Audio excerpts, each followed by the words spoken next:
Elizabeth Bathory, she ruled silent halls on a rocky ridge. Mothers hid daughters. Servants watched doors and shadows. History wrote a monster.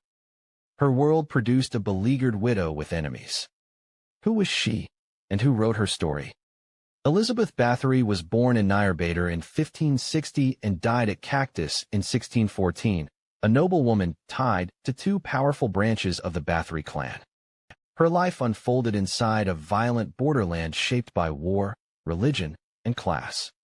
She married the soldier Ferenc Nadasdy, managed estates during long campaigns, and later faced an inquiry that collected hundreds of depositions. Courts executed her closest servants. She received lifelong confinement. Numbers and stories grew over time. A later legend placed her in a bath of blood. Modern historians split. Some accept large-scale murder. Others see a political strike on a wealthy widow whose lands and debts tempted rivals and a king. Records exist, but myth clings to her name. The truth sits between fear, law, and power. Summer storms roll across the great Hungarian plain. In Nyírbátor, a girl enters a world of banners and family crests.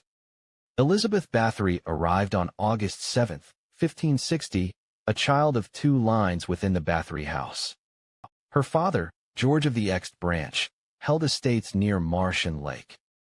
Her mother, Anna of the Somlyo line, linked her to Stephen Bathory, Prince of Transylvania and later King of Poland. Bloodlines meant duty and defense. Loyalty moved with land grants. Kinship set expectations for marriage and rule. The family practiced Calvinist faith in a region split by creed and crown. Boarding places and castles shaped her sense of space, silence, and rank. She grew inside a network where orders flowed down and grain flowed up. Bonds of patronage held villages, mills, and forests together. War with the Ottomans pressed the border. Refugees crowded lanes. Soldiers passed gates with muddy boots and old wounds. In this frame, what training and early lessons formed the young heiress who would run large households? Libraries held Latin texts. Tutors drilled German and Hungarian. She learned Greek prayers and court manners. Letters and numbers served a girl born to manage rents and supply lines. A University of Lodz study collects claims of seizures and fierce migraines during youth, ideas about fragile health drawn from later accounts. It also notes a culture where violence against servants sat within custom and law. Such claims reflect a harsh setting, not a diagnosis. Evidence is mixed, yet the pattern of early exposure to pain and punishment is plain across sources. Trips to nearby towns showed markets loud and crowded. Back at Ext, corridors felt cool and dim. Discipline stood close to fear. Stories say she saw executions. These images, whether firsthand or through family talk, fit a border society at war. Education created confidence. Hierarchy created distance. The child watched rank in every gesture and meal. Language skills and scripture framed duty. Small acts by servants met sharp rebukes. In this setting, no one is born evil.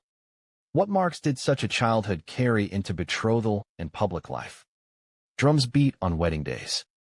Elizabeth wed Ferenc Nadasdy in 1575, a match joining estates and influence. The couple lived at Sarver, a fortress near contested lines. Ferenc rode with border troops and rose in command. His absence left her in charge of stores, harvests, and winter relief. She balanced accounts and judged quarrels. The household swelled with guards, grooms, and handmaids. A gymnasium, a female training household, brought in daughters from lesser gentry to learn manners. Such a school also deepened her legal power inside walls. The long war with the Ottomans scorched the region. Flocks vanished. Prices rose. Letters and later compilations cast the manor as both shelter and fear. She bore children between 1585 and 1598, including Anna, Orshalia, Catalin, Andras, and Pal. Births, baptisms, and funerals braided into the same calendar. Rumors of harsh discipline on servants appeared in later testimony. Hard times make hard masters. The line between order and cruelty can thin when supply breaks and rank promises impunity. What did this early household management reveal about the larger culture that shaped her decisions? Hungary stood split. Royal Hungary to the west leaned on Habsburg arms. The middle crownland bowed under Ottoman power. Transylvania played a third game, moving between empires. Skirmishes turned fields to mud. Churches shifted from Catholic rite to Calvinist psalms. Law guarded noble privilege. Serfs had few defenses. The tripartitum, a customary code, fixed that hierarchy in writing. Local lords held policing power across villages. Beatings and short rations fit a harsh, coercive economy. Courtly life polished edges in reception rooms, then roughened in kitchens and stables. A noble woman managed both spaces. She ordered grain, set punishments, and arranged marriages for servants. Honor moved goods and people. The state watched elite transgression in one way and peasant suffering in another. Gossip and depositions trace a culture that blended piety and brutality. Privacy let cruelty hide behind walls. Crowds filled markets and shrines. Then emptiness returned to towers after dusk. Storms rattled shutters. Silence carried to the hillside. Which event would break that silence and pull a hidden world into public view? Ferenc Nadasdy died in 1604. A widow now controlled parts of a spread of castles and villages, including Countess, a limestone ridge above a small town in present-day Slovakia. The hilltop ruin still broods over the fields, its lights stone bright against dark pines. After his death, suspicions thickened. Between 1602 and 1604, a Lutheran minister, István Magyari, raised complaints to authorities about missing girls and brutal discipline. These reports joined local fear and gossip in a region primed for scandal. A royal debt lurked in the background. King Matthias II owed large sums to the Nadasdy Bathory household. Confiscation or guardianship offered relief for the crown and gains for kin. A widow with wealth and networks looked risky to rivals. At Countess, the town square filled with whispers. Doors stayed shut after sunset.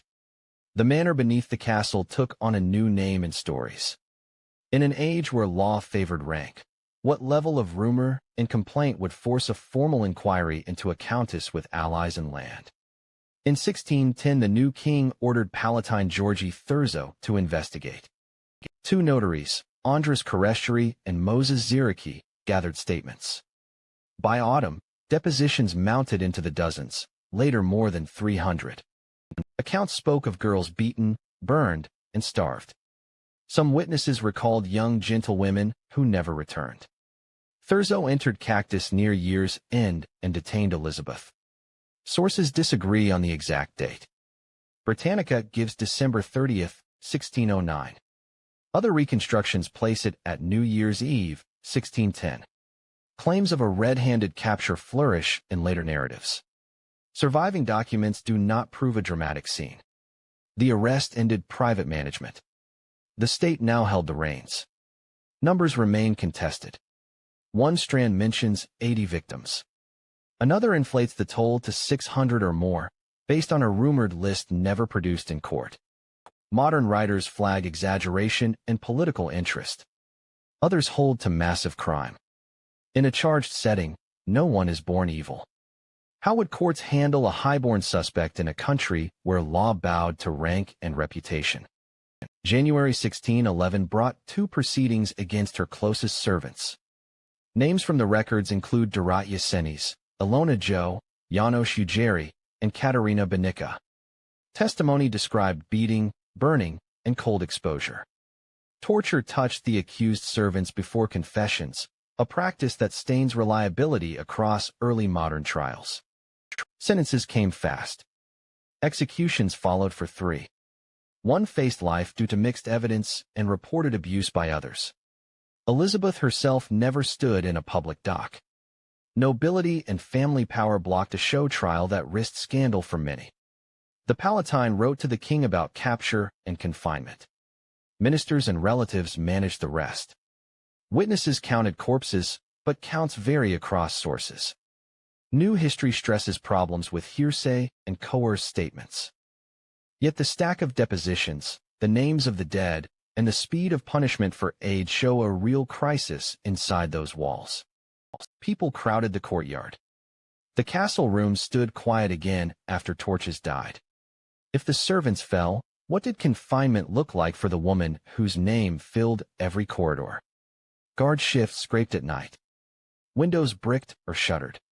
Stories say she lay sealed in a dark room with small openings for food and air. Other documents report freer movement within the castle toward the end. A letter from January 25, 1611 confirms custody and site confinement. Wills written and signed in late 1610 show attention to heirs and lands. She died on August 21, 1614 at Countess. A bodyguard recalled a brief exchange on the last night. "It's nothing, mistress," he said after she complained of cold hands. Dawn met a still room. The town below returned to market noise by noon. The ridge kept its quiet profile. A ruined tower still cuts a pale shape against summer skies. In the end, she left no defense beyond paper and a sealed life. Property passed to children and sons-in-law. Villagers told their versions to grandchildren. How did a local scandal become an international legend with images of crimson baths and a woman without remorse? The bloodbath story did not rise from the 1611 proceedings. The first printed account that circles her name dates from the 18th century. A Jesuit historian, Laszlo Tarazzi, popularized lurid elements long after her burial. 19th-century writers added color and cruelty. Lithographs and novels fixed an icon. Guinness once labeled her the most prolific female murderer. Modern editors hedged due to disputed totals and shaky lists. Popular culture loves simple pictures. A woman in scarlet satin. A tub. A young maid with white skin. Scholars point to other motives behind crime stories, including sex panic, misogyny, and the thrill of horror. National Geographic traces how the tale pulled tourists up to the ridge, where ruins glow gold in evening light. The legend sells tickets and T-shirts. It also buries the complexity of law, debt, and faction. Repeat a lie in crowded rooms, and silence follows truth. No one is born evil. Why did power politics, religion, and money fuel such a sticky myth about one woman and one hill town? Power set the stage. A Habsburg king fought for stability and coin. The crown owed the dynasty Bathory accounts a large sum. Seizing or neutralizing a widow's estates eased pressure. Kin within the magnate class saw opportunity. The Palatine balanced law with noble privilege. A trial that paraded a countess' wrist exposing others. Site confinement solved many problems. An Illinois State University thesis argues for a legal and gendered conspiracy inside this pressure system. It reads the inquiry as both response to violence and a move against a wealthy woman who threatened male control over land. National Geographic reports researchers who see exaggeration and motive in royal and family gains after her arrest. The counter view holds that hundreds of depositions, missing girls, and bodies on site outweigh political readings. Both lines accept a core truth. Courts crushed her household and ended her public life. Property flowed into safe hands. The state avoided a spectacle. Which memory wins when archives sit far away and stories fit fear better than balance? Countess draws hikers and school trips. The trail climbs through scrub and limestone. Walls rise in bright light. The town museum shows panels and portraits. Wax figures stare in a gallery in Nyarbator. Films and thrillers repeat the bath. Essays and lectures push back. Britannica keeps the middle path, listing dates, children, and a careful summary of debate. EBSCO research starters teach students to separate law from legend. A portrait on Google Arts Culture shows a stiff pose with lace and sleeve. Copies and alleged likenesses abound. Tour guides speak over cicadas and wind. Silence returns after buses leave. Her story sits inside two frames. One says serial murder at scale. One says a widow crushed by power politics and misogyny. Both sit on a ridge of fact and rumor. The best work separates the two without romance. No one is born evil. How should a reader weigh pain, law, politics, and story when each source pulls in a different direction? Night falls early in winter on that ridge. Halls grow cold. In those rooms, a noblewoman ruled with rank and reach. Depositions describe cruelty and death. Courts executed her servants and sealed her away. Other records show debts, factions, and strong reasons to break a powerful widow. Later centuries poured legend into the gaps, then dipped whole scenes in blood. The work of history avoids spectacle. It lists dates, letters, and names. It adds context, including war, class, and gender. It records disputes where evidence is thin. The balance points to harsh discipline turned fatal, magnified by politics and myth. Numbers remain uncertain. Motives overlap. Her world bred violence into rule. Crowds wanted a monster more than a system on trial. No one is born evil. The ridge still holds its shadow at dusk. After 4 centuries of story and study, what duty do we carry to read sources with care and admit what the record cannot prove?